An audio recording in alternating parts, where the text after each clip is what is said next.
नमस्कार दोस्तों, आज फिर से एक नए post suspense story in Hindi के साथ हाजिर हैं। हम उम्मीद करते हैं कि ये कहानी आपको पसंद आएगी और आप इसे अपने दोस्तों के साथ ज़रूर शेयर करेंगे। इस कहानी का नाम है डायरी ने खोला कत्ल का रहस्य। पुलिस जब मौका बर्दात पर पहुंची तो निकुंज निवास के आगे भीड़ लगी थी। लोहे का बड़ा सा दरवाज़ा बंद था, पर उसमें बना छोटा सा गेट खुला हुआ था। सुबह दूध वाले ने आकर ही बाहर घंटी बहुत देर तक बजाई थी, परंतु दरवाज़ा नहीं खुला तो वह छोटे गेट से अंदर बरामदे तक आ गया था। एक घंटी वहाँ भी थी। दूध वाले ने वह भी बजाई, पर अंदर से कोई आवाज़ नहीं आई। तो उसने ड्राइंग रूम के अंदर पर्दे की झिल्ली में से झांकने की कोशिश की। कोई और दिन होता तो वह बाहर से ही वापस लौट चुका होता, परंतु कल घर के मालिक ने खुद बाहर आकर 7 लीटर दूध का ऑर्डर दिया था और कहा था कि बहुत मेहमान आएंगे तो ज़्यादा दूध की आवश्यकता होगी। अंदर झांकने में वह सफल रहा, पर नज़ारा दिल दहलाने वाला था। साहब कुर्सी पर पैर ऊपर रहकर थर थर कांपते ऐसे बैठे थे जैसे होश हवास खो चुके थे, और मेम साहब नीचे ज़मीन पर पड़ी थी। उनके शरीर पर कोई हलचल नहीं थी, शायद वह जीवित ही नहीं थी। दूध वाला फौरन छोटे गेट से बाहर निकल आया और उसने पड़ोस वाले मिश्रा जी के घर की घंटी बजाकर उन्हें स्थिति से अवगत करवाया। उन्होंने बिना आवाज़ लगाए झांक कर देखा तो दूध वाला सच बोल रहा था। फौरन कुछ पड़ोसियों को एकत्रित करके मिश्रा जी ने पुलिस को सूचना दी। पुलिस के आने तक तो वहाँ भारी भीड़ एकत्रित हो चुकी थी। पुलिस ने अंदर जाकर दरवाज़ा जोर जोर से पीटने पर कुछ ही मिनट में दरवाज़ा खुल गया।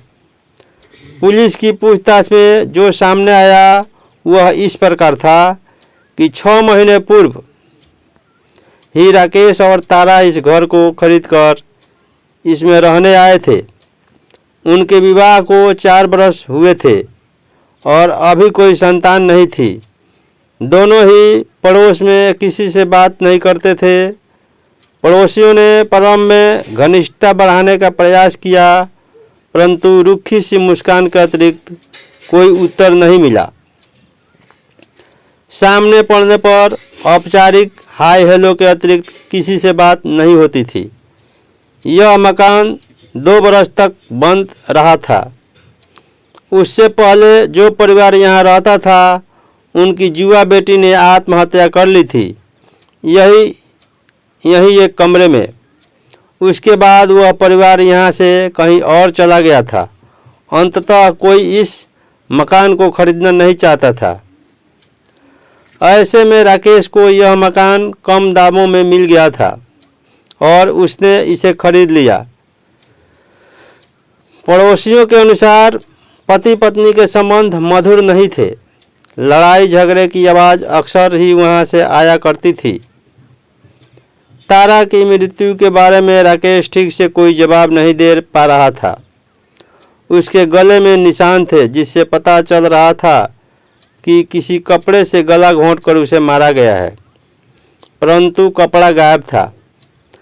राकेश के अनुसार जब वह सुबह करीब 5-5:30 बजे पानी पीने उठा था तो उसने तारा को इसी तरह पड़े देखा। उसने हिलाया डुलाया, तब समझ में आया कि वह नहीं रही।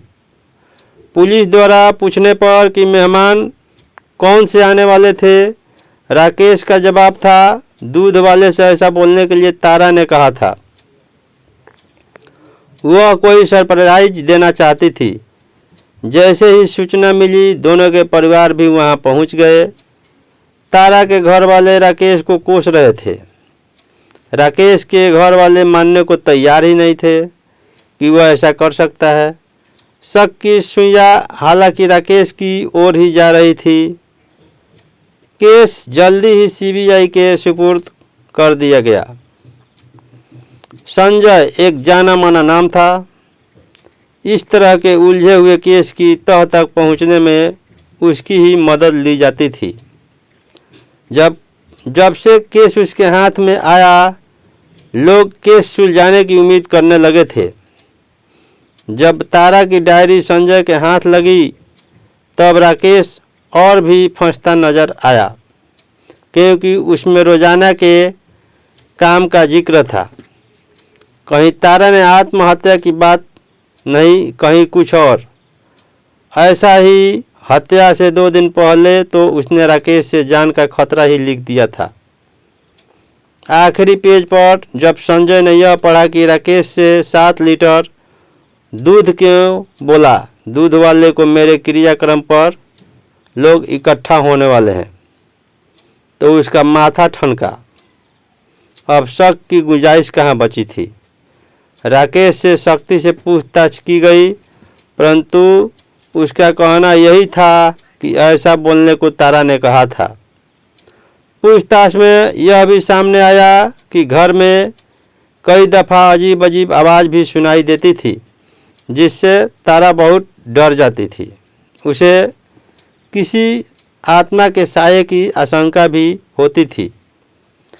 राकेश ने बताया कि आवाज़ से जो तो उसे भी सुनाई देती थी, आवाज़ें तो उसे भी सुनाई देती थी, पर इस बात पर संजय ने विश्वास नहीं की।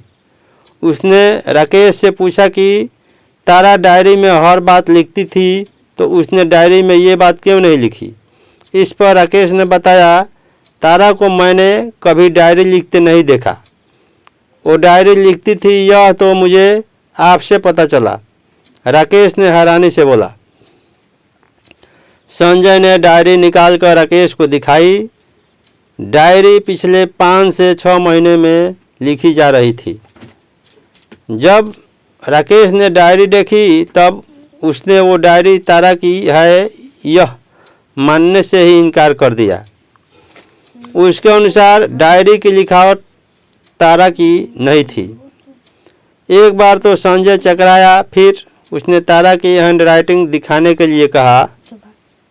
उसे डायरी के अतिरिक्त घर में तारा के हाथ से लिखा हुआ कुछ नहीं मिला। राकेश ने कहा, वह सारे काम लैपटॉप और मोबाइल फ़ोन पर करती थी। मैंने उसे घर पर कुछ लिखते कभी नहीं देखा था।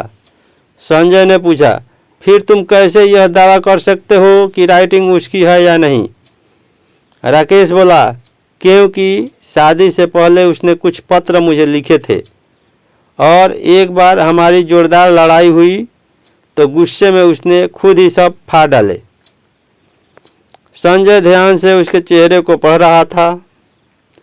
लिखावट तारा की है या नहीं यह साबित करना मुश्किल नहीं था उसके लिए, पर राकेश जो कह रहा था उसमें क्या थोड़ी सी भी सच्चाई है। राकेश ने आगे कहा, इस डायरी से तो ऐसा लगता है कि हमारे रिश्ते बेहद खराब थी, जबकि ऐसा नहीं है। हम लड़ते बेशक थे, पर प्यार भी एक दूसरे से बहुत करते थे। राकेश ने दिमाग पर जोर डालते हुए कहा, मुझे कुछ याद नहीं आ रहा। तारा की माँ को भी डायरी दिखाई गई तो उन्होंने भी लिखावट तारा की होने से इनकार किया। आगे की पूछताछ में तारा की माँ से पता चला कि तारा की एक गहरी दोस्त थी जो अक्सर उससे मिलने आती थी, और तारा उससे बहुत प्रभावित थी। उसका नाम नीलम था, पर तारा का फ़ोन खंगालने पर पता चला कि उस नाम से उसके मोबाइल में कोई नंबर सेव नहीं था। राकेश को उसके बारे में कुछ खास जानकारी नहीं थी। उसे सिर्फ इतना ही पता था कि कुछ महीने पहले उसकी दोस्ती नीलम नाम की किसी लड़की से हुई थी, और वह दोनों अक्सर मिलती जुलती थी। परंतु राकेश की उपस्थिति में वह कभी नहीं आई। राकेश ने उसका फ़ोटो तक कभी नहीं देखा था, ना उसने कभी देखने की इच्छा जाहिर की थी, और ना ही तारा ने स्वयं कभी दिखाया था। लेकिन उसने यह आवश्यक बताया था कि नीलम बाकी लड़कियों से बहुत अलग है। उसे फ़ोटो खिंचवाना पसंद नहीं था। राकेश का घर पुराने बसे हुए मोहल्ले में था। दिन के समय वहाँ कोई गार्ड भी नहीं होता था, लेकिन रात को अवश्य ही एक चौकीदार डंडा फटकारते हुए कभी कभी गली में चक्कर लगा लेता था, परंतु पूछताछ में वह कुछ नहीं बता सका। सीसीटीवी कैमरा भी घर के सामने नहीं था। गली के कैमरे की फुटेज में देर रात कोई आता जाता दिखाई भी नहीं दिया। सबका शक बार बार राकेश पर ही जा रहा था, लेकिन नीलम को ढूंढना भी जरूरी था। आखिर खास सहेली थी तो आई क्यों नहीं? सारे शहर में ये खबर आग की तरह फैल चुकी थी। राकेश बार बार डायरी उठाकर लिखावट पहचानने का प्रयास करता रहा। अचानक याद आया, ऐसी लिखावट तो माया की भी थी। माया उसकी पुरानी महिला मित्र थी, परंतु वह निश्चित तौर पर यह बात नहीं कह सकता था। माया से रिश्ता खत्म हुए 5 साल हो गए थे। तारा से बात पक्की होते ही राकेश ने माया के पत्र और उससे जुड़ी हर निशानी मिटा दी थी, पर उसकी मोती जैसी खूबसूरत लिखावट उसे रह रहकर आज याद आ रही थी, जो कि डायरी वाली लिखावट से हूबहू मिलती थी। उसने संजय को बताना उचित समझा। संजय को जैसे ही यह पता चला, उसने फिर से सीसीटीवी फुटेज राकेश को दिखाई। शाम के करीब 5 बजे एक लड़की गली में दिखी। हालांकि उसने अपना चेहरा काफ़ी हद तक ढक रखा था। चाल ढाल से राकेश को वह माया ही लगी। सामने वाली पड़ोसन ने भी पूछताछ में बताया कि उन्होंने कल किसी को आते नहीं देखा था, पर यह फुटेज वाली लड़की अक्सर ही तारा के पास आती थी। माया अब कहाँ है, इसके बारे में राकेश को कुछ पता नहीं था, परंतु उसके बारे में बाकी सब कुछ उसने संजय को बताया। करीब 6 बरस पहले उसकी मुलाकात माया से हुई थी। उसका राकेश को भा गया। धीरे धीरे दोस्ती बढ़ने लगी और प्यार में बदल गई। राकेश ने उसे जीवन संगनी बनाने का फैसला भी कर लिया था कि कुछ विश्वसनीय सूत्रों से पता चला कि माया सही लड़की नहीं है। उसका उठना बैठना आपराधिक प्रवृत्ति के लोगों के साथ है और वह स्वयं भी छोटी मोटी वारदात में नियुक्त रहती है। राकेश का दिल टूट गया। उसने फौरन रिश्ता समाप्त करने का फैसला किया। माया ने बहुत मनाया, बहुत समझाया, खुद को बदलने की बात भी की, पर राकेश दृढ़ निश्चय कर चुका था। कुछ दिन बाद घर वालों ने ही उसके लिए तारा को चुना था।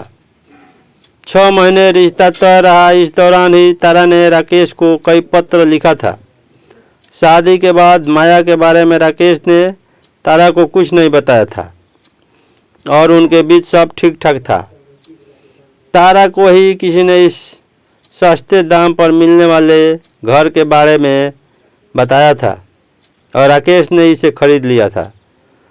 पता नहीं कैसे उसे माया के बारे में भी पता चला और तब से झगड़ा शुरू हो गई। यहाँ शिफ्ट होने से पहले तारा अधिक मिलनसार भी थी और पिछले पड़ोस के लोगों से उसके रिश्ते भी अच्छे थे। राकेश थोड़ा संकोचित था और शुरू से ही ज़्यादा दोस्त नहीं बनाता था, परंतु यहाँ आकर तारा ने पड़ोसियों से रिश्ते नहीं बनाए। बस उसका सारा ध्यान नीलम की तरफ था। शायद उसी ने उसको ज़्यादा दोस्त न बनाने की सलाह दी हो। माया का आपराधिक रिकॉर्ड होने की वजह से संजय को उस तक पहुंचने में अधिक वक्त नहीं लगा। पड़ोसियों ने तारा की सहेली के रूप में उसकी पहचान भी कर ली।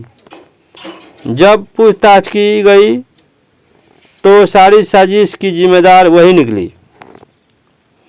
इस सब के पीछे राकेश से बदला लेना ही उसका मकसद था। पिछले 4 वर्षों में उसका सारा ध्यान राकेश और तारा की हर गतिविधि पर रहा। 3 साल तक वह खामोशी से रही, लेकिन पिछले 1 साल में उसने तारा से जान पहचान करके दोस्ती कर ली। यह मकान भी उसी ने दिलवाया, क्योंकि वह ऐसी जगह उन्हें रखना चाहती थी जहां सुरक्षा व्यवस्था इतनी अच्छी ना हो। तारा को ऐसी पट्टी पढ़ाई कि उसने किसी और से दोस्ती ही नहीं की। नीलम बनकर तारा को माया और राकेश के रिश्ते के बारे में नमक मिर्च लगाकर खूब भड़काया और बताया कि माया उसकी रूममेट थी। कॉलेज में और राकेश से मिले धोखे के बाद सब छोड़ छाड़ कर कहीं चली गई। यहाँ तक कि राकेश द्वारा लिखी चिट्ठियाँ भी फड़वा डाली। तारा राकेश की लिखावट पहचानती थी और उसके बाद ही गुस्से में उसने अपनी लिखी चिट्ठियाँ फाड़ डाली। या यह कह सकते हैं ऐसा करने के लिए भी नीलम ने भड़काया था, क्योंकि वह तारा की लिखावट के सबूत मिटाना चाहती थी। उस घर में किसी की छाया होने का भ्रम भी उसने इसलिए ही पैदा किया।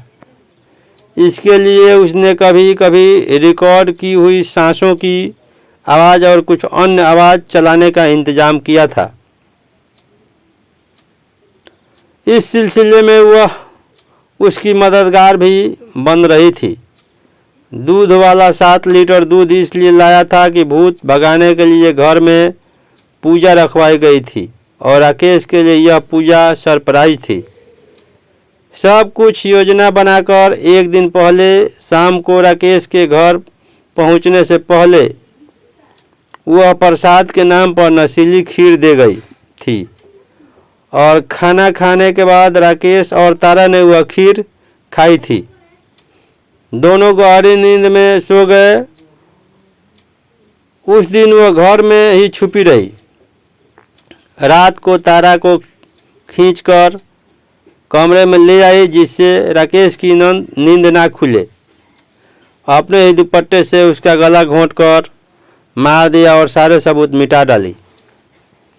मोबाइल फ़ोन से वह मैसेज सब कुछ डिलीट कर दिया। तारा के दराज में वह डायरी रखी, फिर बाहर आकर सुबह की प्रतीक्षा करने लगी। 5:30 बजे जब राकेश का नशा टूटा तो उसे प्यास लगी। तारा बगल में नहीं थी, उसे लगा वॉशरूम में होगी। पानी लेने वह बाहर आया तो उसकी चीख निकल गई। उसने हिला कर देखा तो डर कर कुर्सी पर खुद को समेट कर बैठ गया। यह सब माया ने बाहर से देखा था। जब रोशनी के साथ सड़क पर चहल पहल शुरू हो गया तो चुपचाप छोटा गेट खोलकर निकल गई। उसने पूरी कोशिश की थी कि हत्या के इल्ज़ाम में राकेश फंस जाए और सज़ा पाए, जिससे उसका बदला पूरा हो सके, पर ऐसा नहीं हो सका। बड़े से बड़ा अपराधी भी कोई सबूत छोड़ ही देता है और वह तो फिर भी उतनी शातिर नहीं थी। संजय जैसा ऑफिसर सामने था, जिससे निर्दोष को सज़ा मिलने से बचा लिया।